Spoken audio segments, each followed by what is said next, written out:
welcome to another episode of Real Talk, Real Stories. My name is Advita Patel, and I'm one of the co founders for the Asian Comms Network. Every week, we tune in with a special guest to share their story and about their experiences working in the world of public relations, communications, marketing, and journalism. And today, I am chuffed to bits to be joined by Sayali, who is one of our ACN members. Welcome, Sayali. How are you? Thank you. Hello, everyone. I am good. How are you? I'm really good. I'm really excited to speak with you today. As usual, if you are watching us live, then please do feel free to say hello and where you're tuning in from. And also use the comment boxes to ask any questions you may have of Sayali or any resources that you feel would help others thrive in their work as well. And if you're watching this on replay, then welcome. Please still feel free to add your questions. We'll make sure that we get back to you after the live has completed. So, Sayali, those folks who have never met you, don't know who you are, would you be able to give an introduction to your background and what you do currently today? Sure. Thank you so much, Advita. I am from India. So I worked in India in marketing for 2 years after my undergraduation in engineering. And after working in marketing, I realized I need to do masters to get more skills. So I came to the UK in 2023 September. I studied masters in University of the Arslan, very creative university. But when I was studying, I got elected as a communities officer and chair of trustee board, which was amazing experience and in terms of understanding different communities and the UK environment and the landscape itself. After finishing that, it led me to corporate affairs. I mean, it was very smooth. So I got opportunity through Teller Bennett Foundation, and I started my internship with Lloyds Banking Group in June, and which was finished in September. So yeah, that's my short introduction. And currently, I'm working with West Yorkshire Combined Authority as a consultation and engagement advisor. Amazing. Oh, wow, what a journey. So, 2 years you spent in marketing, decided that you wanted to upskill, came to the UK, have completed your master's, and now are working, and you're working in Leeds now, right? In the north of England. What what drew you into the world of public relations and communications in the first place? What inspired you to get into this work and relocate to a completely different country as well? Um, it's a perception. Like when I grew up, I didn't know anything about comms and the PR and how it influenced. But when I started working in marketing, and then I saw how communication and campaigns can drive perception. And also, leaders get inspired by those, and which brings massive shifts. So Mm. that's what pursued me to go into the comms, like core comms. And what drive me to UK was because of the education quality. I wanted to study from the best. And University of the Arts London is in the second in the world, and I wanted to learn from that university. So that's why I moved here.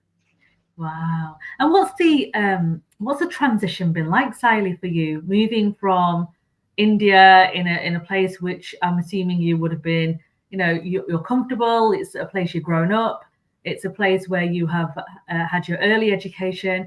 What was that transition like for you to move to the UK? Have you been to the UK before you came to study here? Not really. Well, in India, I never had a comfortable life. I Okay. come from very humble background. So I've always been studying on scholarships. So that means I worked really hard my way up here. So yeah, I got all scholarships when I was in India, which was amazing. I like getting stuff where my goals are and looking forward, like being hopeful towards good life. Yeah. And I have seen those shifts in my life as well as my family, how we have evolved through when we were like maybe 10 years before. So coming here was similar change, from like going from countryside to the Mumbai, and then from coming from Mumbai to London. Every time I change places, similar to coming to London, was cultural shift. it was a massive shift. I never thought that I would come to London. And when I came here, everything was different. And it made me realize, like, it made me rethink everything that I learned my life, like 24 years before. Yeah. And I used to question a lot my first few months, like, oh, why I'm here, who I am exactly. Even with my accent, I used to think that I have a very thick Indian accent. Do I have to change it to fit it in? Mm. Um, but eventually I got really good allies, my friends. I also have mentor on the university and afterwards, and which made me realize that I already had my core values and which are really valuable and made me believe again. So transition was not quite smooth, but everything matters, the like where you reach after eventually. Yes, I mean, what you have achieved is absolutely incredible. We spoke just before we went live about you leaving home at 15, received a scholarship and you went to study. You left, your parents, you said, came from humble beginnings, have very hard workers, lots of manual workers. What was their thoughts when you told them this is the kind of profession you wanted to enter? Did they understand? Did they get it? Well, what was their first reaction to you? They still don't understand. So that's the best part of it. Um, so they only know that I am getting education, and for them, so while growing up, they only told us that whatever you are gonna do is for your life. So Mm, if you are doing, choose the best option that you have. So every time I choose education or the progression, they think that it's for my better yeah, world. So I think for them, it only matters that I am at a good space and I'm learning and I'm developing myself. So they still don't know what I do or what comms is or anything. I try to explain them every time, but their environment is completely different. So it's difficult for them to understand. yeah. But I suppose for them, we talk about with the other guests that we've had on Real Talk, Real Stories. They've spoken about how their parents set them up so they can live a life that they probably couldn't live because the circumstances weren't right for them at that time or they didn't have the privilege. Yeah. So I suppose having that kind of guidance from your mum and dad when you're growing up to say whatever you invest your time in, make sure it sets you up for success. So it sets you up for whatever you want to do next. So I suppose that on the bigger scale, it doesn't really matter if they don't understand what you do, but as long as they understand that you are happy and Yeah. you're progressing and you're living to your goals and dreams, right? I'm not, most parents tend to want that for their children, albeit like you said, describing what public relations is and communications means is difficult, very difficult. Even if you do have parents who work in a kind of organization office environment, still don't quite understand the job is. So there's a little bit of work for our generation to do much better in getting that described. um, when you look back on your career so far, what were the early moments that shaped how you show up to work? You mentioned before that you reflected on your background, your accent. How do you culturally fit in?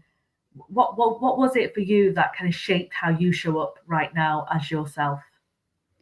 I think the core values I had mentioned, like being consistently being there no matter what you do, and confident in your abilities to deliver the impact.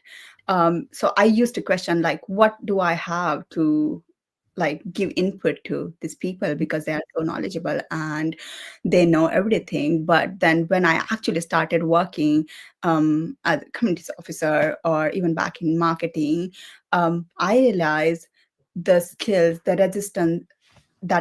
resilience that I have, the technical knowledge that I have, it's very valuable, and people value that because I have a tendency to only do so much research before I work on something, because I like to be hold accountable and Mm. credible. Like if I'm giving you some recommendations, then it has to have backed up with the research, so that so every time I do, and I didn't used to confident with that, even with my research. But when I started giving recommendations and people started accepting it, and I see the impact they have created, that eventually built up my confidence. So when I started working as a communities officer, again, it was the same procedure. I was doubting myself, but when I started delivering that impact, it came back. Love that. Yeah, No, that's brilliant. And I think there are so many people who don't understand their core values. And I am a strong advocate of understanding and recognizing what your values are so you can stand by them, to your point, because values is what will help you build confidence in your work and in who you are so you can stay steady in showing up as your genuine self. And that's critically important, especially while you're trying to navigate a new culture, a new country, a new role, a new job. You recently moved up to Leeds. yeah, So there's a lot of change going on, right? And you do need something to anchor yourself to. And I yeah. think lots of folks struggle with that. So your advice is really sound here for anybody who may be going through ups and downs or not quite sure what direction they're going in, is to go back to your core values. Yeah, that definitely helps. Yeah, brilliant.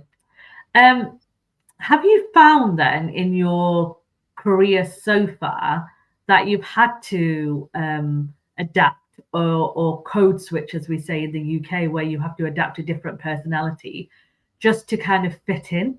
And I know we kind of spoke about it just briefly there, where you said, do I need to watch my accent? Do I need to watch my background? But has there been a pressure for you to change or adapt or adjust to fit in? So when you come here, it's a perception in your mind that you have to, Yeah. but eventually I realize you don't. Mm. Because people want different perspectives at workplaces, Mhm. and how to bring your own perspective instead of trying to adopt somebody else's perspective.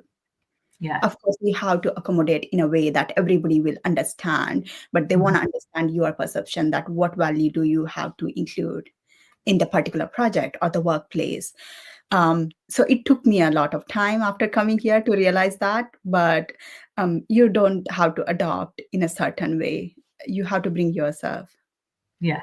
And believe in that, right? And I think again that goes back to the values that you were talking about earlier. It's like if you know your values, you know what you're here for, you know what your purpose is, what you want to achieve, you can genuinely stand within your own value and worth, right? And Yeah. understand contributions that you are making to the workplace. So that's brilliant. Again, thank you, Sayali, for sharing that. In terms of inspirations and people who motivated you throughout your early kind of career um, in India and in the UK? Was there anyone that you look up to, or you're inspired by, or you're motivated by that really pushed you to continue and look forward throughout your career? Any role models that you can talk about? Yeah, there are many. I mean, everywhere I go, I see so many people and so much to learn from them. Um, there isn't like particular one. Starting out when I was in India, growing up in, like, my parents are farmers, so I only used to see my sister and her achievements. So I used to look up to her and, like, I want to have that achievements. I want to have education. And then when I went to the marketing, then I would see um, the other people who are working in the up top position, and I'll be like, I want to be like person like that, who is very humble, very content, and knows what they are doing. Especially coming here, I know that when I started out as a communities officer, I used to see Ratna Ramnathar. She is a vice chancellor of the Central St. Martin, which is one of the colleges in the university, and having her at very top position, and she had amazing stakeholder relationships and still being so humble and content, and giving you the seat at the table where she's sitting, and the same space um, that she has was amazing. So every time I looked up, Then going back to the again, when I joined Lloyd's Banking Group, Vanessa, my line manager, before interviewing, I looked up her LinkedIn and was like, that's amazing. How did she achieve? And I wanted to learn from her a Mm. lot. And then I interned, and my whole team, like all the women I met, or the other people, directors, their experiences. So I think I'm very curious to know from everyone what they have, how they did it, and what the best that I can take from them. And then I, of course, I got introduced to Asian Communications Network, and then I looked up you and Farzana, and also other members like Tasneem, Nadia, like all of them. I think I constantly learn from everyone who is around me, because you all have been through those paths, and everybody has so much to offer. And I'm really grateful that I am in the generation where I don't have to start out like from fresh, because you all people who have already walked those paths. Yeah. So just have to learn from it. Yeah, I love that. And that's, I often talk about your learning circle and what you have just shared, the inspiration and motivation you've got from different people throughout your career and life stages has been very powerful for you. And Yeah. the learning circle, as I often talk about it, are people who, so there's kind of three types of people, right? What you have just described there. You've got the believers, the folks who believe in you and believe in your vision and motivate you, give you the seat at the table, allow you to shine, don't dim your light, give you the support and encouragement to grow and thrive. They rarely shut the door behind them and carry people with them. Then you've got the questioners, the folks who will question some of your thinking, critique some of your ideas. They're not the ones who will constantly just be, oh yeah, you're brilliant, you're fantastic. They will always kind of hold you accountable. And you need those people in your network, because otherwise you live in an echo chamber and an information bubble. And then you've got the bridges, as I call them, and those are the folks who can connect you with other people. And that's how I see the Asian Comms Network, the bridge. The people that you can connect with. You mentioned Tasneem, who's one of our wonderful members, who had similar experiences. She moved from India to the UK in 2004, I think, or 2005. Same with Shalini Gupta, who's one of our advisory board members, who moved from India to Dubai and then into UK. You're connecting and building bridges with these individuals who have had similar lived experiences. And if you are watching this conversation today and you are wondering, how do I build my connections? How do I build my network? How do I, fit in or belong in this space that I sometimes feel excluded from? Have a look at those three types of characteristics that you can help you thrive. Because you can, your friends are great and they can really help you believe in yourself, which is really important. But you do need those other types to kind of help. And that's where I said the Asian Comms Network comes in with the bridges. So to help you build connections and hopefully inspire you. So hearing that you've had multiple role models and multiple folks who have inspired and motivated you is brilliant, because it just allows you to learn so many different perspectives, taking you outside of that echo chamber. So that's absolutely fantastic. When you think about your ambition, right, with your, what you want to achieve, and you've spoken about your parents and having a sister who you inspired as well against not inspired with, sorry, not against, you've inspired by her.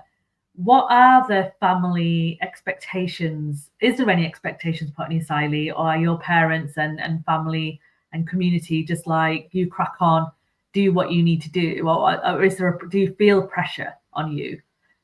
I I don't feel that of pressure. I think I'm very privileged in that matter, that my family is very progressive with the thoughts, even if Mhm. that they don't have much to offer financially, but they have so much to offer in the terms of like support.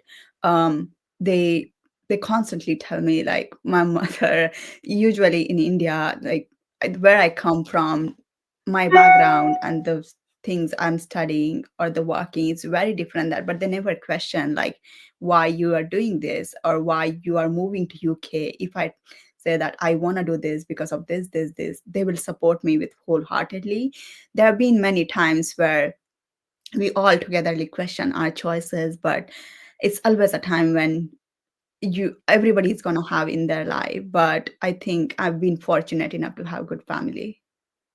That's so good. Having a supportive network is incredibly important, and the fact that your parents trust you, believe in you, and don't put pressure on you, right? So that they're giving you that kind of support is priceless. You know, not everybody has that, unfortunately. So having that and knowing that you've got a safe community at home gives you, I believe, a bit of a push, uh, just like the role models you described previously. You know, Yeah. you've described the kind of positives and the, you know, having your values and the positivity and the optimism that you bring, but has there been a tough moment, and how have you handled those kind of tough moments in your career?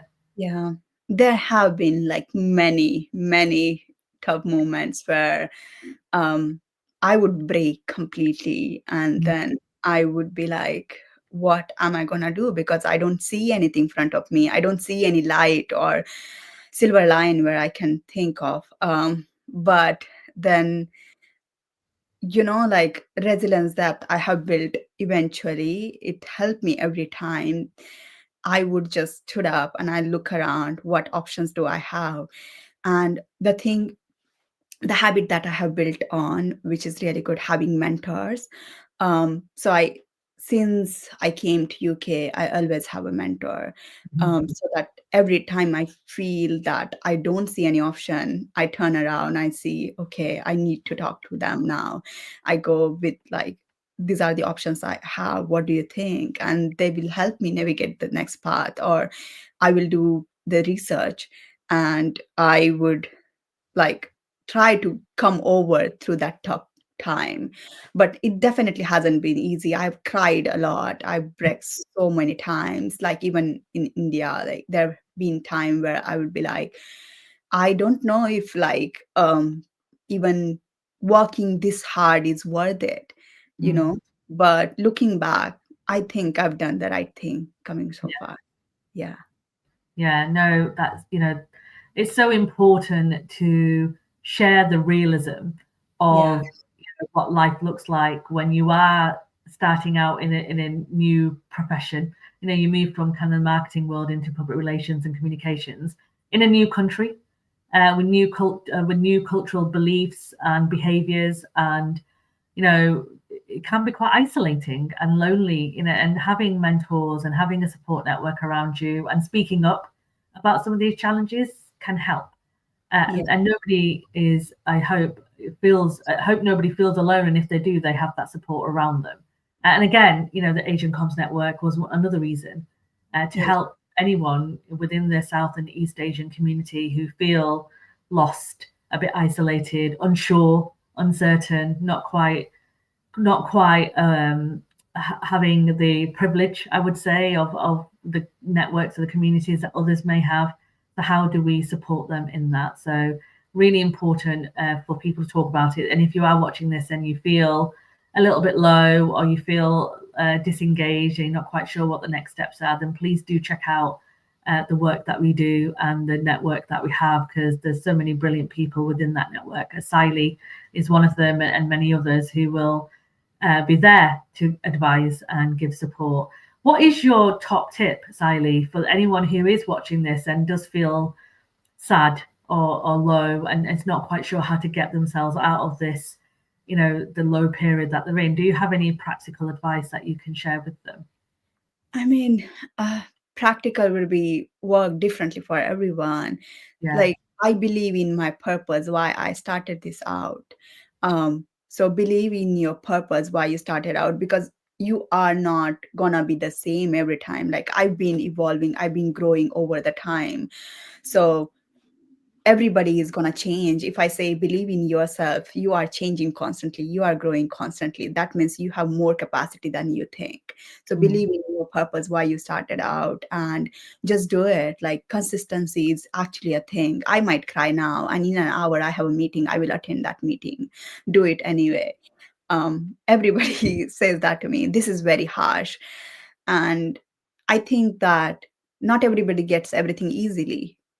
And if this is my path, I'm choosing it. So it's a choice that you want to make. Either you want to cry or you want to do it. So I think I choose the path of doing it. Yeah.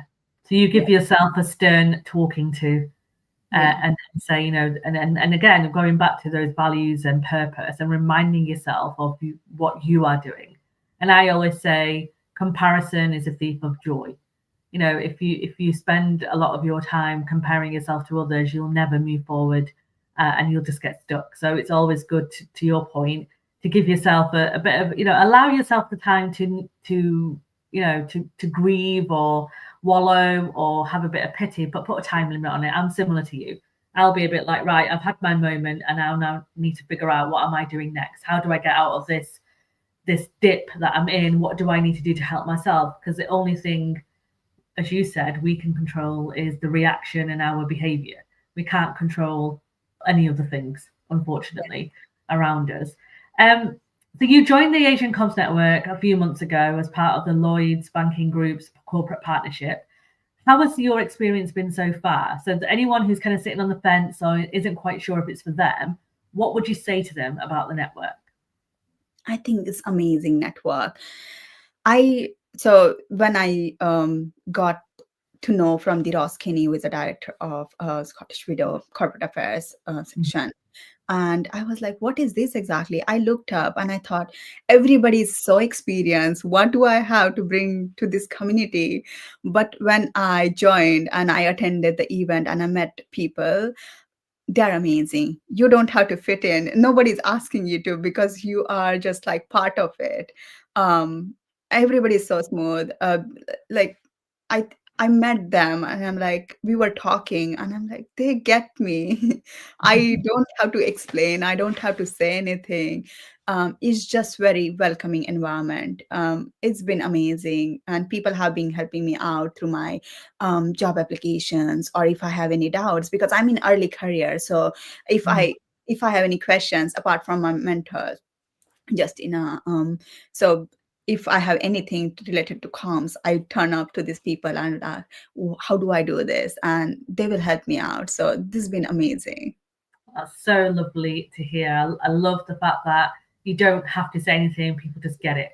And Yeah. that's exactly, we've had that feedback previously from other members who said, it's just been brilliant to be in a community where you don't have to over explain.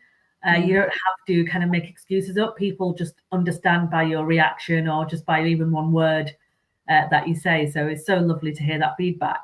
You said your early career, you're starting out in the world of public relations communications. If you could shape the future of communications for your generation and the next generation that's coming, what would you want it to look like? Like, what's your hopes and dreams for our profession?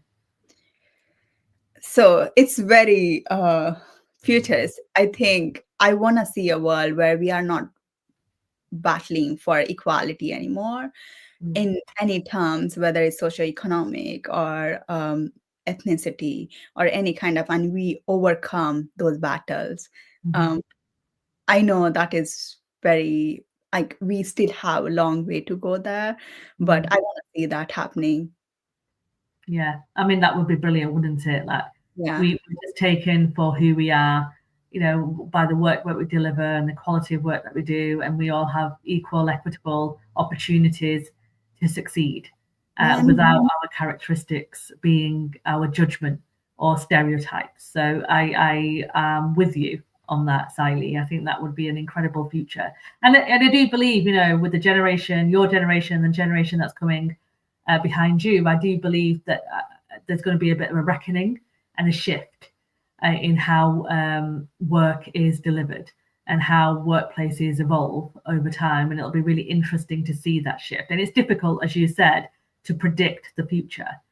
It's really hard now to predict what the future holds for not only for the workplace and the organization, the businesses, but also for our profession. What does public relations and communications look like in the future? We don't know. I hold my hand up. I couldn't tell you. It's so unpredictable at the moment. And I think, as you said, working together, collaborating, supporting, aligning our vision, values, and all of that stuff is right now is the best we can do to make sure that the next generation has that support in place. Definitely. Sayali, if people want to connect with you, engage with you, what is the best platform for them to do that? LinkedIn is the best way to connect with me. Brilliant. We will share Sayali's LinkedIn details in the comments as well. I know folks will be watching this on Instagram and on YouTube, so we'll make sure that we add the details there as well. Sayali, it's been an absolute privilege and a pleasure talking to you today, hearing some of your background and career history as well. I wish you nothing but the best for your future as you navigate through public relations and communications. And thank you so much for joining me today.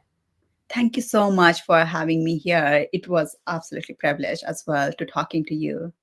Thank you. And we don't have a Real Talk Real Stories next week. We're having a break, but I will be back with you in a just over a week's time. So look out for that on our LinkedIn page, because we'll be sharing who that guest is. But we'll see you next time. Take care of yourselves. Great.